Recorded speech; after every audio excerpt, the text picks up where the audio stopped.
Kapapasok lamang po ng balita, naglabas ng arrest warrant ngayong umaga ang Sandigan Bayan 4th Division laban kina dating Pangulong Gloria Macapagal Arroyo, dating First Gentleman Mike Arroyo, dating COMELEC Chair Benjamin Abalos at DOTC Secretary Leandro Mendoza. Kaugnay ito sa 3 kaso ukol sa kontrobersyal na issue ng NBN-ZTE deal. Ayon kay Attorney Joffre Hill Zapata, Clerk of Court ng 4th Division ng Sandigan Bayan, ang unang kaso ay paglabag sa Section 3G ng Anti-Graft and Corrupt Practices Law. Ang mga akusado rito ay sina dating Pangulong Gloria Arroyo, Mike Arroyo, Abalos at si Mendoza.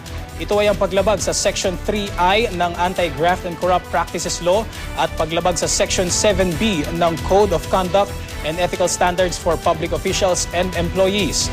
Patuloy naming sinusubukang kunin ang reaksyon ng kampo ni Arroyo, Abalos at Mendoza kaugnay sa inilabas na arrest warrant laban sa kanila.